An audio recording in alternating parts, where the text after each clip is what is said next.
7 horas con 59 minutos, amigos, 7 horas con 59 minutos. Estamos en vivo a través de la señal de la 96.9 FM en su espacio Voces y Opiniones. También recuerden que estamos transmitiendo en vivo para la señal de Facebook y YouTube.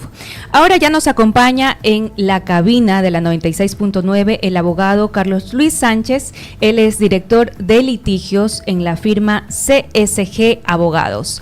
Ahora, para hablar acerca de las reformas necesarias para el tema de seguridad, bienvenido, abogado, a su espacio. Hola, muy buenos días. Qué gusto estar con ustedes el día de hoy para conversar de un tema tan interesante. Correcto. El tema que vamos a abordar pues es algo tan preocupante y necesario que ya la ciudadanía dice, pues bueno, ojalá ya llegue una solución pronta. Pero ¿por dónde empezar a trabajar en temas legales, propiamente ya desde el ejecutivo, no sé, legislativo, empezar a trabajar con temas puntuales que sirvan para llegar a tener una tranquilidad dentro del entorno? Es una pregunta interesante, muy amplia además. Vemos que el factor común o el objetivo común que busca la sociedad ecuatoriana es la tranquilidad, la paz social. Y eso obviamente pues su contrapartida es la inseguridad. Y evidentemente la inseguridad proviene principalmente de la violencia que ha generado la delincuencia organizada. Pero yo creo que es un fenómeno interesante porque no podemos separar la inseguridad, en este caso relativa con ese factor, de la inseguridad jurídica. ¿Por qué?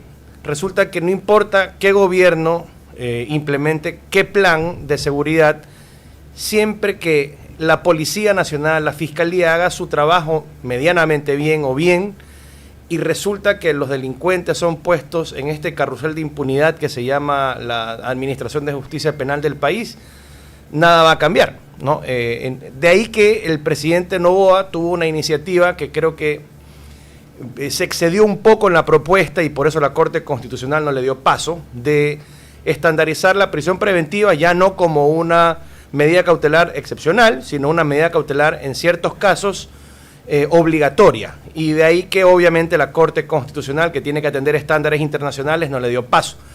Pero yo creo que se desperdició una buena oportunidad de discutir algo que es fundamental. La prisión preventiva y su excepcionalidad sí deben ser revisadas.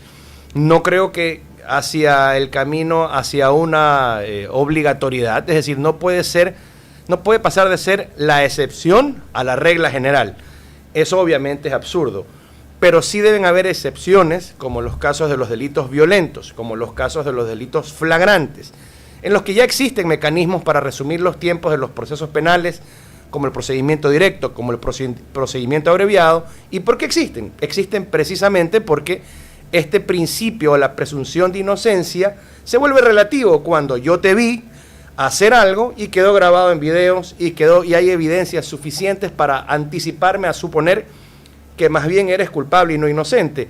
En esos casos, que son excepcionales, y que nuestra legislación ya los previene, sí debería haber una facultad más amplia para que los jueces puedan, y la Fiscalía pueda solicitar, y los jueces puedan ordenar una medida cautelar que ponga antes los intereses del Estado ecuatoriano y no los del delincuente. Correcto, y dentro de esto pues también sabemos que está la propuesta de realizar una constituyente para hacer muchos cambios, ¿no?, dentro de esto. ¿Cuál es su opinión respecto a lo que se ha planteado desde la presidencia?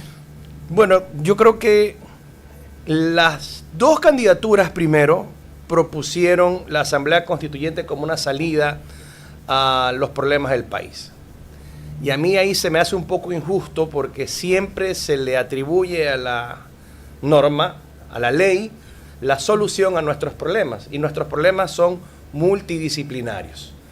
Por poner un ejemplo, se legisló hacia eliminar la violencia contra la mujer y la familia. Se legisló también en favor de agravar los delitos relacionados con la violencia de género, la violación. Pero ¿qué más se hizo al respecto? Desde el punto de vista socioeducativo, desde el punto de vista de asistencia. Lo mismo el narcotráfico, el fenómeno que es un fenómeno además de salud pública. Se agravan las penas se detienen a muchas personas y hay sendos operativos, pero no hay más clínicas de rehabilitación. Entonces, mientras el Estado no apunte, cualquiera que sea, el Estado no apunte hacia la solución integral de un problema que es multidisciplinario, no vamos a encontrar la solución en volver a reformar la ley, en volver a reformar la Constitución.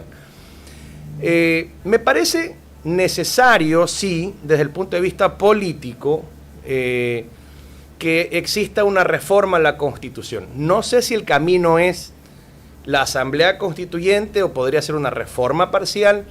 Eso ya se discutió en algunos temas. La Corte Constitucional, de hecho, le dio paso, por ejemplo, a revisar la facultad de establecer bases militares extranjeras en el país. Eso está pendiente vía reforma parcial. No hubo que hacer una Asamblea Constituyente, pero no le dio paso a la eliminación del Consejo de Participación Ciudadana y las facultades del Consejo de Participación Ciudadana, que es el tema polémico, que es el tema por el cual estamos, y de hecho permanentemente y recientemente discutiendo sobre cómo es que se han manejado estos vocales del Consejo de Participación Ciudadana y qué es lo que buscaban hacer.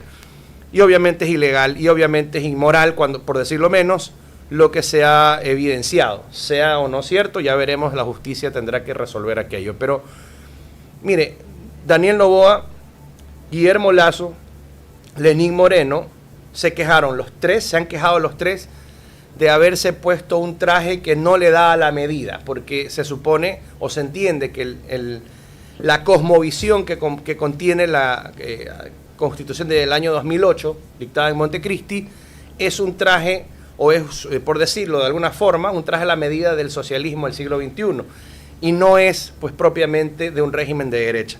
Y ahí el problema es que no creo que hay la madurez suficiente en nuestros actores políticos. No la hay. Tenemos el mismo problema que tenemos en la Asamblea Nacional, lo vamos a tener también en la Asamblea Constituyente en el caso de que se dé. Esto de que las personas que llegan a la Asamblea no están lo suficientemente preparadas para hacer lo que el tremendo encargo que tienen de parte de la ciudadanía. Si eso ocurre, nos vamos a volver a encontrar con un producto legislativo que probablemente no resuelva nuestros problemas y la permanente frustración de la ciudadanía que sigue sembrando esta sensación de inseguridad jurídica. Claro, yo recuerdo que cuando se creó la Constitución, en su momento se decía que era la Constitución más actual de la región y ahora, bueno, se habla de que es una también Constitución garantista y, pues, como que usted lo mencionaba, abogado, tampoco puede ser un traje a la medida, ¿no? Tampoco puede ser una norma perfecta. Entonces, es imposible. Hay muchas cosas todavía por seguir trabajando. Definitivamente. Así es, Carlos, también, bueno, hemos comentado sobre esta discusión del carácter excepcional de la prisión preventiva. De hecho, hace pocos meses vimos la participación de Eric Prince aquí en Ecuador. No sabemos si es que está obedeciendo a una política criminal en especial, pero he escuchado con atención y nos hablas de una solución integral a este problema estructural de la inseguridad. ¿Cuál sería o qué factores implica esta solución integral? Bueno, yo siento que el país ha entrado en un proceso de desinstitucionalización generalizada. Pienso que nada funciona bien desde hace mucho tiempo. Creo que la pandemia llegó a arruinar muchas cosas. De hecho, el fenómeno delictivo, el fenómeno del microtráfico, el fenómeno de la violencia intrafamiliar se multiplicó exponencialmente en esta época y hay que retomar. La crisis económica también es un factor, sin duda, el abandono escolar. Entonces, para que la seguridad pública se retome, hay que volver a darle institucionalidad, valga la redundancia, a nuestras instituciones. La Administración de Justicia Nacional, por ejemplo, que pertenece a uno de los poderes del Estado, así de importante es. Poder Ejecutivo, ya tenemos a un presidente electo, el Poder Legislativo, ya tenemos una asamblea electa que entra en funciones en pocos días, y tenemos el Poder Judicial que está en crisis, que está desarmado. Es un Consejo de la Judicatura ampliamente criticado, la Administración de Justicia por los suelos, su prestigio. Tenemos el caso Metástasis, el caso Purga y bueno, y los demás adjetivos que la Fiscalía creativamente le ha endilgado a estos casos, donde se han visto involucrados jueces de todas las provincias, pero principalmente de la provincia del Guayas, de la Corte Provincial. ¿Eso qué quiere decir? Eso quiere decir que en su momento la corrupción en la administración de justicia del país se insertó, y se insertó gravemente. Hemos visto las evidencias de estos casos donde se habla sin reparo de la forma en que se administraba justicia en determinados casos. Esto debe parar. Entonces, ¿cómo se venía enfrentando este fenómeno?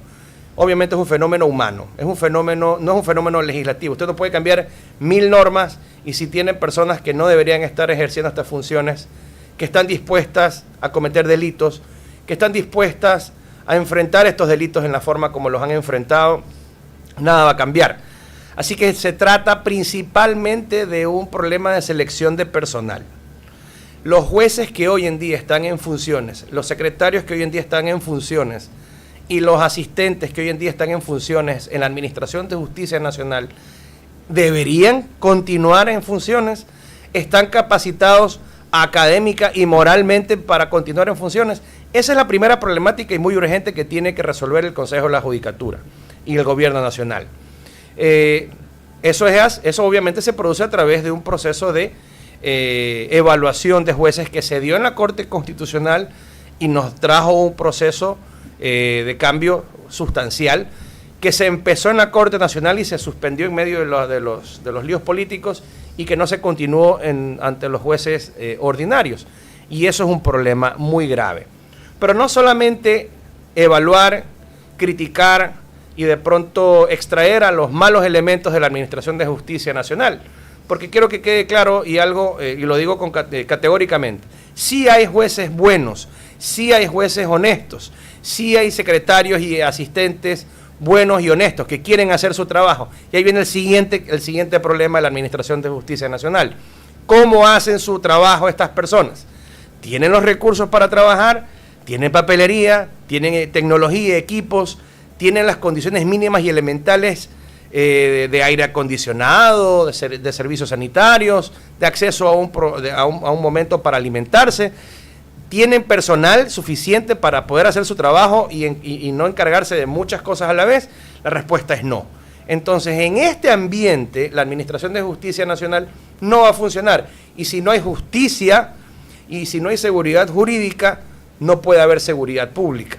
Entonces, para mí lo más grave desde la perspectiva de esta función del Estado es recuperar la institucionalidad, generarle recursos humanos y materiales para que puedan hacer bien su trabajo y solo entonces la ciudadanía podrá volver a confiar en su justicia. Abogado Sánchez, esta fórmula que acaba de dar parece algo sencillo, nada traído del otro mundo, ¿no? Generar la institucionalidad, proveer de recursos financieros, humanos, pero entonces, ¿qué ha fallado? Porque es algo que siendo una fórmula, como decíamos, algo tan sencillo, tan exacto, ¿por qué no se ha podido instaurar hasta ahora? Falta de decisión política.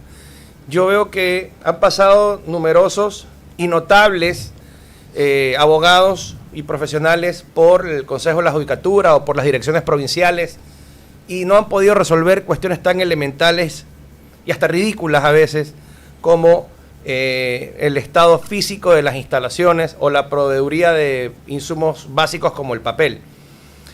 Quien ha visitado el Complejo Judicial Florida Norte sabe que en cada una de estas torres existe una escalera contra incendios que no llega a ningún lado.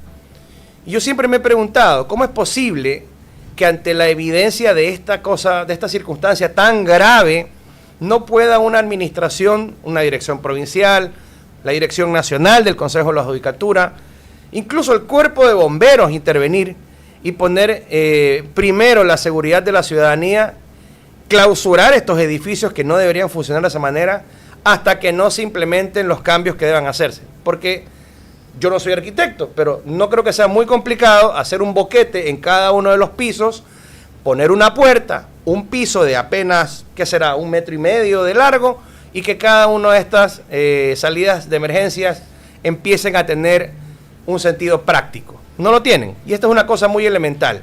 De ahí, si usted visita las unidades judiciales, no tienen acondicionamiento de aire. En Guayaquil eso es una tortura cuando tiene una audiencia. Peor para el funcionario que tiene que trabajar en esas condiciones. Imagínense en qué condiciones están guardados los archivos en la humedad de Guayaquil, donde no hay, se ven por las ventanas cómo están los expedientes apilados uno encima de otro. Y la presencia de animales, gatos, en las unidades judiciales. A mí me gustan los gatos, yo tengo gatos en mi casa, yo no tengo nada en contra de los animales, pero es insalubre llegar a una unidad judicial donde el olor a meado de gato, a orine de gato y a heces fecales de animales es penetrante. Entonces, si un funcionario judicial debe trabajar en esas condiciones, debe ser un funcionario judicial desmotivado, enfermo probablemente, y eso es algo muy grave que no se soluciona. Esas cosas pueden solucionarse pronto. Obviamente el proceso de evaluación va a tomar tiempo, pero la dirección de control disciplinario debe ajustarse para empezar a poner orden. La dirección administrativa, el Consejo de la Judicatura debe hacer lo que tenga que hacer para poder proveer de recursos humanos y materiales a la Administración de Justicia. Y vaya que ya han declarado hasta en emergencia a la Justicia Nacional. ¿Y qué ha pasado con eso? Absolutamente nada. Es cierto, tienes toda la razón, Carlos. Y bueno, como para finalizar la entrevista, ¿qué requisitos deberían cumplir los jueces de primer y segundo nivel? En tu opinión, como abogado litigante, para dar un probo servicio de justicia. Bueno, un juez de primer nivel debe tener una categoría superior a un abogado en el ejercicio profesional. Así debería ser. ¿Por qué? Porque el abogado en el ejercicio profesional practica a diario el derecho, sin duda. Recibe una problemática, le da un enfoque y lo presenta ante un juez. Obviamente eso debe estar en capacidad de cualquier abogado. Pero un juez debe tener el equilibrio mental para poder apartar argumentos válidos que pueden venir de ambas partes, porque de hecho existe este fenómeno. Nadie tiene 100% la razón en un proceso y por eso se arma un debate, un litigio, y por eso está sometido a la decisión de una persona con la facultad de resolver finalmente qué es lo justo y qué es lo que previene el derecho.